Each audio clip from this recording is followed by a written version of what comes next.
Ukraine और Russia theatre का size देखें, यूक्रेन का साइज़ ऑलमोस्ट पूरे पाकिस्तान जितना है, वुड से, या टर्की जितना है, और उसके एक 3-4 बड़े थिएटर्स में लड़ाई हो रही है। जिस तरह आपने इंटेंसिटी उस तरह नहीं है। गज़ा तो जिस तरह मैंने बताया लास्ट टाइम भी, इट इज़ 12 बाय 40 किलोमीटर, यानी 480 स्क्वायर किलोमीटर का इलाका है। इसके अंदर 4 बड़े आप कह लें कंसंट्रेशन ये शहर के हैं, कैंप्स हैं, और उसके ऊपर जो है अभी आज की फिगर आई थिंक सुबह सुनो ने भी कोट की 18,000 टन से ज़्यादा गोला बारूद। इट मीन्स के अभी हिरोशिमा को क्रॉस करके आप शायद हिरोशिमा नागासाकी कंबाइन की तरह इतना ऑर्डिनेंस डिलीवर, और स्टिल अभी फायरिंग हो रही है।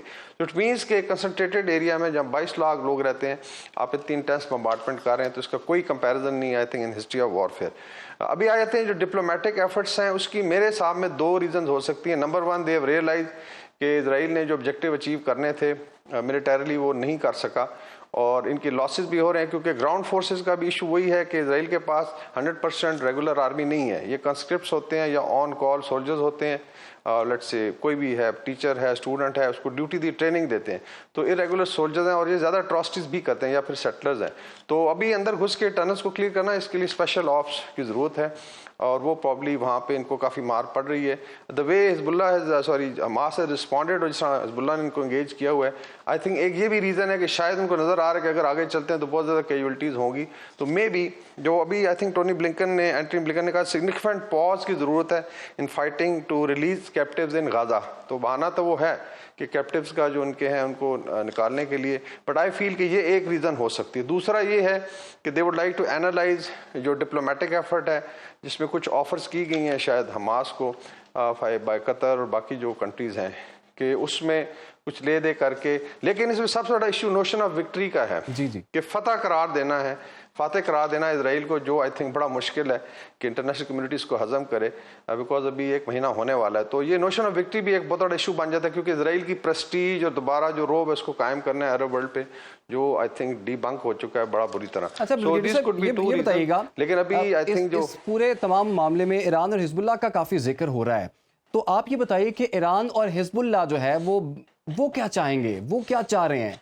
क्या वो चाह रहे हैं कि जंगबंदी हो जाए? क्या आप ये चाह रहे हैं कि जंग मजीद वसी हो जाए, ये फैल जाए, और इसके बाद कुछ ऐसे आदाफ हों जो कि उसके बाद ही हासिल किए जा सकते हैं? चाहते हैं हसन रज़ा साहब के, अगर आप स्टेटमेंट देखें, उन्होंने कहा था कि अल्टीमेट कंक्लूजन की तरफ हमने जाना है।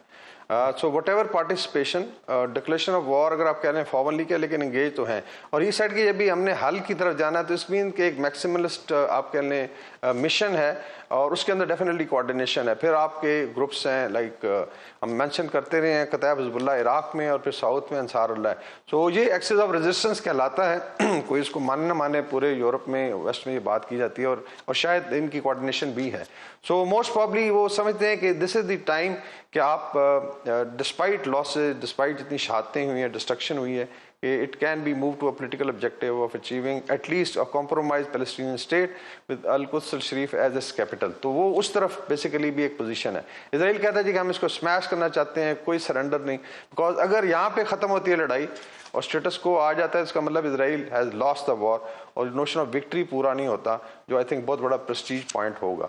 सो इसके अंदर डिप्लोमेसी भी है और मिलिट्री एफर्ट भी है, और आई फील के शायद अगर जिस तरह इसराइल बच ही नहीं कर रहा, तो वॉर एक्सपैंड करेगी। आपके ख्याल में वॉर एक्सपैंड करेगी?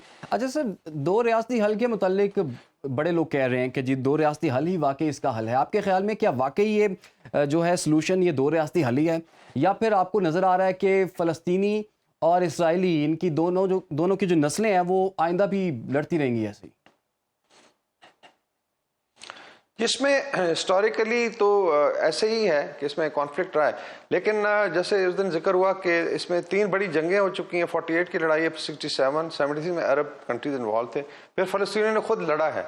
2 स्टेट सोल्यूशन का मतलब ये है कि पीसफुली एग्जिस्ट करें। अभी इसराइल का असल इशू ये है कि उन्होंने एक परसेप्शन बनाई कि अगर ये स्टेट इंडिपेंडेंट होए तो इनका अपना स्ट्रक्चर है, फौज होती है, तो फिर हमें और मसाइल होंगे। हालांकि आई थिंक जिस तरह इवन इब्राहिम अकॉर्ड में ये चीज़ रखी गई थी, अगर पीसफुली सेटल हो जाता है तो यू कैन को एग्जिस्ट। तो पहले अगर ऑटोमन टाइम पे देखें, जब फ़लस्तीन था, तो यहाँ यहूदियों को बेसिकली तंग नहीं किया गया। हिस्ट्री आप देख लें, सबसे ज़्यादा प्रोसिक्यूशन यूरोप ने की है, इनकी अमेरिका में हुई है, इनकी even some of the Russian states. Islamic जब भी कंट्रोल रहा है इस इलाके का, इनकी प्रोसिक्यूशन नहीं, they were very comfortable in Ottoman empire. उससे पहले हज़रत उमर के टाइम से लेके आपके उनका एक कॉवेनेंट था इनके साथ, और उन्होंने बड़ा इंश्योर किया था कि इनके सिनेगॉग्स, इनके लेट्स से जो टेम्पल्स हैं या चर्चेज हैं क्रिश्चियन के, उनको टच नहीं किया जाएगा। सो आई थिंक ये भी एक फैक्ट है कि सबसे ज़्यादा प्रोसेस स्वीडन जैसी जगह, स्विट्ज़रलैंड जैसी जगह से निकाला गया था। तो आज सारे फिर सबसे बड़ी आई थिंक जो मैस जिसको ये हॉलोकॉस्ट कहते हैं वो यूरोप में हुआ, जर्मनी ने किया किसी हद तक, बाकी यूरोपियन ममालिक ने किया, और फिर जाके बहाना बना के सारा कसूर जो है, जहाँ कहते हैं जो गिल्ड थी यूरोप की या वेस्ट की, उसको इम्पोज किया गया इनको यहाँ पे ला के। So I think this is history. और आई स्टिल फील कि अगर सेन वॉइसेस, सेन एलिमेंट्स और सेन लीडरशिप हो तो they can still, I think, out of this very huge tragic crisis find a suitable solution.